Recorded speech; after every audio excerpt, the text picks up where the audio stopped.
안녕하세요. 시사건건 홀스 형입니다. 자, 이번에 다룰 이야기는 야당복을 타고난 문재인 대통령입니다. 자, 자유한국당 원내대표 선출이 끝났죠. 아주 훌륭한 분이 원내대표로 당선이 되셨습니다. 바로 심재철 의원입니다. 자, 심재철 의원 일단은 민주화 운동을 했었던 그런 분이시죠. 서울대 총학생회장 출신이었고 이해찬, 유시민 이런 분들하고 함께 민주화 운동의 최전방에서 정말 열심히 뛰었던 그런 분은 맞습니다. 자, 이분이 변절의 아이콘 뭐 이렇게도 불리기도 하는데 김대중 내란 음모 사건에서 고문을 받고 이제 거짓 증언을 한 것으로 또 많이 알려져 있죠.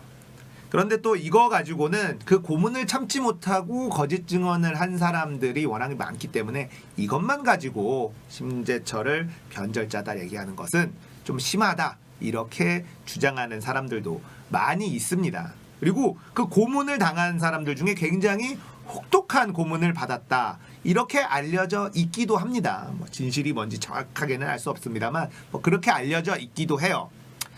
그런데 이분이 어느 순간에 갑자기 한나라당으로 출마를 하면서 이게 뭐지? 라는 얘기가 나오게 된 거죠. 이분이 또 광주 출신이시거든요. 또 이분이 이제 걸음걸이 보면 약간 몸이 불편하세요. 그래서 많은 분들 중에 혹시 오해하시는 분들이 있어요.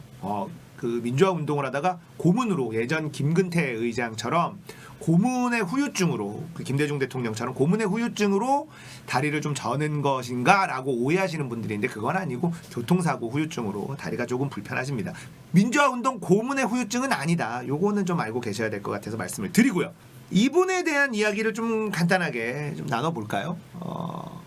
이분이 민주화 운동을 참 열심히 할 때 유시민 지금 작가분과 같이 민주화 운동을 같이 해서 서울대에서 근데 서울대에 프락치 사건이 터집니다. 프락치 폭행 사건이죠.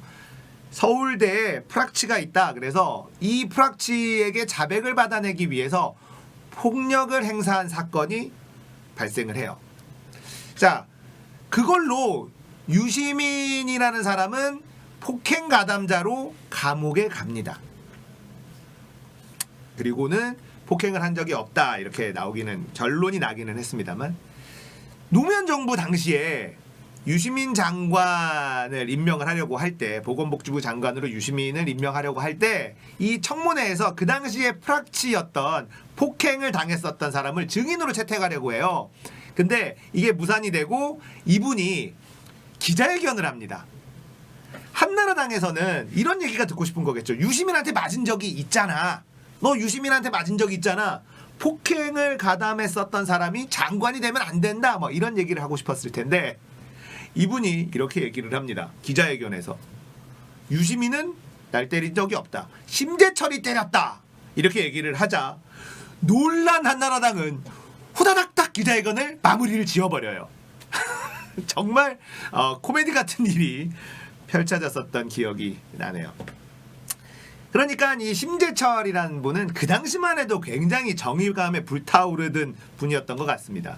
프락치로 걸린 사람을 폐용해서 자백을 받아내기 위해서 폭행에 가담을 한 사람은 심재철이었고 유시민은 가담하지 않았었다.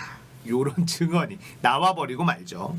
자, 그렇게 해서 서울대 프락치 사건의 이 폭력 행위에 관련돼서 유시민이라는 분은 이제 완전히 자유롭게 되는 그런 상황이 그 당시에 한나라당이 열었었던 기자회견에서 다 많잖아요. 밝혀지게 된 일이 있습니다. 어쨌든 간에 그 당시에 심재철이라는 분은 굉장히 정의감에 불타는 민주화 운동의 투사였던 거는 확실합니다. 또 많은 분들에게 알려져 있는 그 이제 회군을 결정을 하면서 5.18 학살이 펼쳐진 단초를 심재철이 제공했다 뭐 이런 얘기들도 있고 뭐 여러 가지가 있습니다만 일단은 그런 부분들은 좀 넘어가고요. 왜냐하면 그거는 평가에 대한 역사적인 평가가 약간 남아있을 수 있는 영역이에요. 예, 그래서 제 개인적인 생각을 이야기하는 것보다는 뭐 그런 일이 있었다 정도로만 짚고 넘어가겠습니다. 자, 최근에 있었던 일만 한번 볼까요? 심재철 이분이 했었던 뭐 아주 훌륭한 것들은 물론 뭐 아주 경건한 사진을 국회에서 보다가 뭐 또 뭐 동영상 뭐 이런 아주 지엽적이고 아주 그 가십적인 뭐 이런 것들은 우리가 다루지 않도록 해요. 뭐 동영상이고 사진이고 이런 것들은 뭐 그럴 수도 있지 않겠습니까? 예, 그런 것들은 넘어가도록 하고 이분이 국가재정정보 무단 유출 논란을 일으켰었죠. 2018년 9월입니다. 기재위 소속이었거든요. 이분이 갑자기 엄청난 것을 들고 딱 나옵니다. 바로 문재인 정부 청와대 업무추진비 내역을 딱 들고 나오면서 이거 뭐냐? 이거 들여다봤는데 이거 문제가 많다. 이렇게 딱 들고 나온 거예요. 그러자 일단 첫 번째로 그거 어떻게 어디서 입수했느냐? 무단으로 입수한 것도 불법이고 이렇게 공개하는 것도 불법이다. 그래서 청와대에서 굉장히 세게 반발을 했어요. 자, 어쨌든 그러거나 말거나 야당 입장에서는 굉장한 호재를 만났죠. 야, 이거 대단한 거 들어있는 것 같다. 왜냐면 자기들은 뭐 쓰레기통 하나에 몇백만 원 박근혜 정부 때 뭐 침대 뭐 어마어마한 이상한 사용료가 걸렸지 않았습니까? 자, 그러니까 분명히 문재인 정부도 이걸 다 들여다보면 뭔가 문제가 있을 거다. 자, 이렇게 들여다보고 파고 들어갑니다. 취득 과정의 문제점 이런 것들 다 논외로 하고 자, 파고 들어갔어요. 그러면서 어떤 얘기를 했느냐? 정부의 예산 및 기금 운용계획 집행 지침에 따르면 원칙적으로는 심야와 공휴일에는 업무추진비를 사용할 수 없다. 그런데 청와대는 심야 및 공휴일에 업무추진비가 2억 5천여만 원을 사용했다. 이거 문제가 많은 거 아니냐. 2억 5천만 원이나 되는 돈을 심야와 공휴일에 썼다. 자, 이렇게 얘기를 합니다. 그러니까 청와대는 이렇게 반박을 하죠. 청와대는 24시간 365일 근무하는 조직인데 어떻게 공휴일과 심야에 업무 추진비를 안 쓸 수가 있느냐. 물론 원칙상 사용이 불가능한 것은 맞다. 하지만 추후 사유서를 통해서 적절하다고 판단될 경우는 사후 허가를 받을 수 있다. 그리고 적절치 못하다고 판단될 경우에는 사용 비용은 회수된다. 이렇게 해명을 했어요. 자, 그렇게 해명을 하자 또 심재철 의원은 하나하나 이제 꼬투리를 잡기 시작을 합니다. 자, 호프, 와인바, 자, 이런 거 뭐냐? 그리고 스파, 이런 거 뭐지? 이런 걸 업무 추진비로 써도 돼? 자, 이렇게 얘기를 하니까 제가 말씀드렸잖아요. 뭐 눈에는 뭐밖에 안 보인다고. 자, 이런 거를 유흥업소라고 생각을 한 거죠. 그런데 거기는 유흥업소가 아니라 일반 음식점이다. 호프바는 야근 후에 골뱅이에 국수를 말아먹은 것이고 스파 사용은 평창에서 타국 손님을 맞은 경호팀이 사용한 것이다. 이렇게 해명을 또 했습니다. 업무 추진비는 직원들 식사나 식당에서의 간담회 등을 하는 데에도 쓸 수 있는 돈이기 때문에 심야 및 주말에 쓰더라도 증빙 서류만 제출하면 전혀 문제될 것이 없는 합법이다. 이렇게 얘기를 했어요. 업무 추진비 제도에 있어서 정부 시스템을 조금이라도 이해하시는 분이라면 단 한 번이라도 확인해 봤다면 이런 지적은 할 수 없었을 것. 이렇게 반박을 했습니다. 자, 그런데 자, 이걸 엄청나게 큰 사건처럼 부풀려서 막 폭로를 했는데요. 이게 전체를 묶어서 얘기하니까 큰 돈처럼 보인 거예요. 그런데 심재철 의원이 16개월 동안 1,600만 원을 쓴 게 낭비했다 이렇게 얘기를 했거든요. 16개월 동안 1,600만 원이나 엉뚱한 데 쓴 거 아니냐. 그런데 이걸 개월수와 인원수로 나눠보면 고작 한 달에 한 명당 딱 소주 한 병 먹은 수준이다. 이렇게 밝혀지면서 청와대가 너무 극한 직업 아니냐. 오히려 이런 여론이 돌기도 했었습니다. 자, 그런데 말이죠. 이분이 이렇게 청와대 업무 추진비에 태클을 걸고 있을 때 정작 본인은 20대 국회 전반기 국회 부의장 시절에 특수활동비로 6억 원을 받아간 사실이 드러났어요. 그래서 엄청나게 공격을 받다가 또 민간인 불법 사찰 국조특위가 운영될 시기에서 2번 회의를 딱 열고 활동비 명목으로 9천만 원을 받아갔어요. 그래서 비난 여론이 막 쏟아지자 반납을 한 적이 있습니다. 자, 그래서 비판 여론이 막 일고요. 이 6억 원, 특활비 6억 원의 사용처를 밝혀달라는 청와대 국민청원이 올라오기도 했어요. 네. 그런데 이런 논란이 막 일자 또 심재철 의원은 너무나 훌륭하신 분이기 때문에 아주 주옥 같은 또 어록을 남기셨습니다. 심재철 의원은 제가 받은 급여를 정당하게 활용했다. 그러니까 청와대의 업무 추진비 집행이 부적절했다라는 기자회견을 마치고 나서 부의장 활동비가 6억 원이라고 했는데 그 절반에도 못 미치는 액수다 이렇게 또 얘기를 한 거예요. 명목이 무엇이든 개인에게 지급한 것은 개인이 자기 마음대로 쓰는 것은 당연한 거다. 문제는 청와대 사람들은 남의 돈을 가지고 마치 자기 돈처럼 쓴 것이다. 그래서 그게 세금 낭비고 잘못이다. 그러니까 자기가 받은 돈은 세금이 아니고 정당한 대가이고 청와대에서 1인당 한 명당 한 달에 소주 한 병 정도 먹은 업무 추진비는 세금 낭비다. 이런 얘기를 하시는 거예요. 이 얼마나 아름답고 주옥 같은 멘트입니까? 개인에게 지급한 돈을 마음대로 쓰는 것은 당연한 것이고 청와대에서 그 돈은 세금이기 때문에 낭비다. 정말 아름다운 멘트, 정말 훌륭하신 분이다. 자, 이렇게 말씀을 드리겠습니다. 자, 이렇게 심재철 의원이 새로운 원내대표로 당선이 됐는데요. 정책위 의장에 김재원 의원이 또 뽑혔어요. 자, 김재원 의원 하면 대표적인 친박계 의원으로 알려져 있죠. 거의 우리공화당하고 거의 궤를 같이 하는 분? 저는 개인적으로 그 정도로 느껴요. 이분 정말 너무너무 훌륭하신 분이시죠.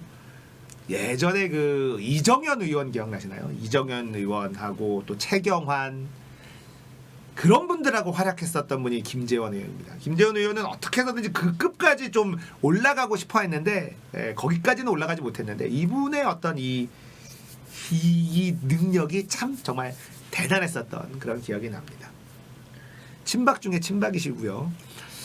뭐 이분도 했었던 것들 뭐 너무너무 많죠. 이분도 예결위였어요. 그래서 저번 이 추경 심사 때 있잖아요.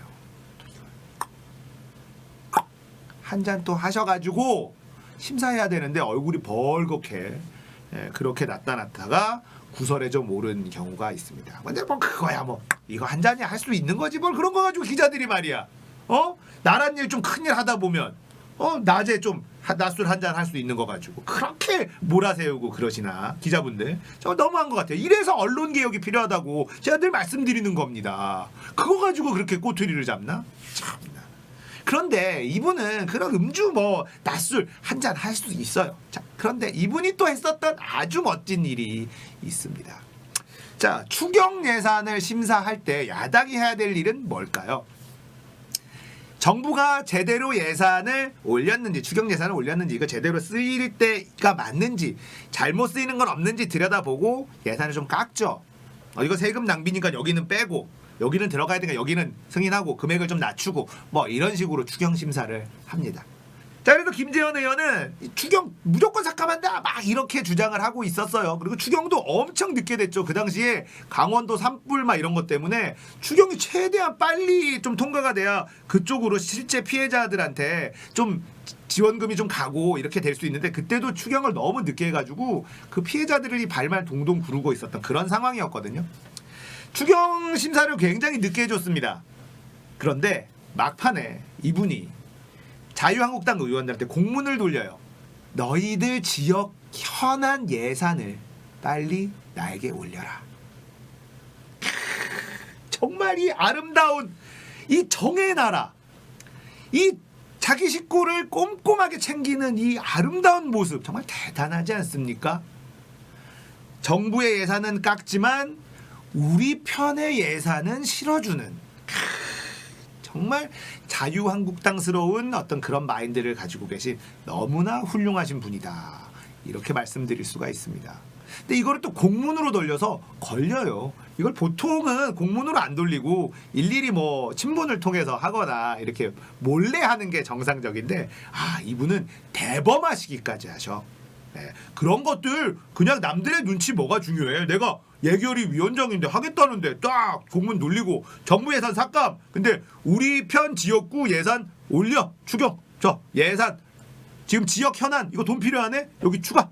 여기 추가. 여기 추가. 얼마나 공문으로 대범하시게 쪼잔하게 하지 않는 그런 통큰 정치인이다. 이렇게 말씀드릴 수가 있겠습니다.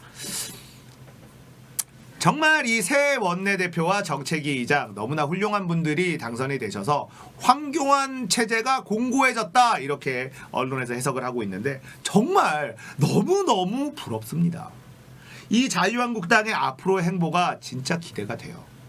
황교안 대표 체제, 와 나경원조차도 팽당하는 이런 정당, 정말 결기가 느껴지지 않습니까?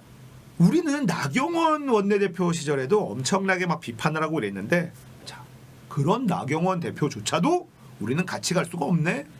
탁 잘라버리는 이 황교안 대표의 이 추진력, 와, 이 장악력 정말 엄청납니다. 그러면서 이제 친박계가 이제 더 자리를 잡는 것이 아닌가라는 얘기가 있습니다만 친황 체제로 지금 가고 있다 이런 분석도 많이 있죠.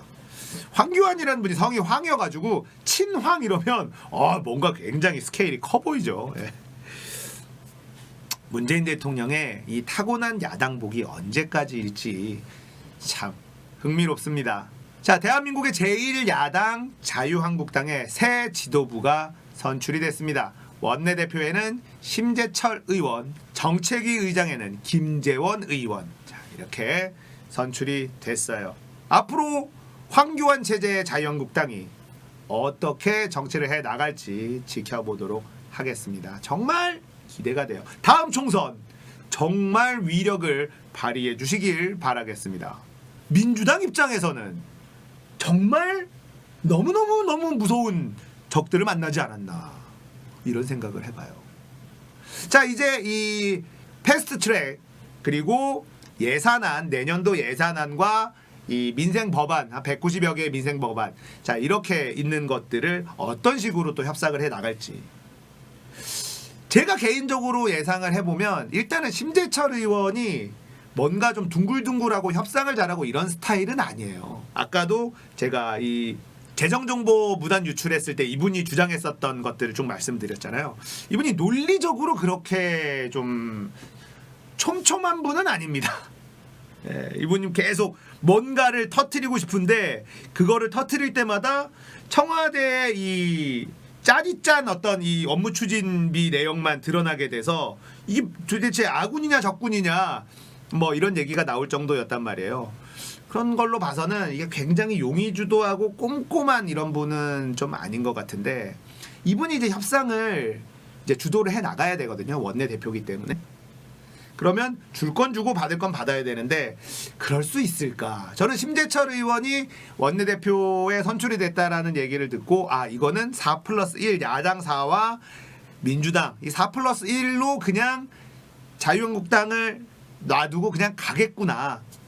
그럴 수밖에 없지 않을까라는 예측을 조심스럽게 해봅니다. 잘 안 되지 않을까요? 심재철 의원이 원내대표라면 이런 생각을 해보면서 오늘 이야기 마무리하도록 하겠습니다. 공감되셨다면 구독, 좋아요, 알림 설정, 공유하기 눌러주십시오. 감사합니다. 끝!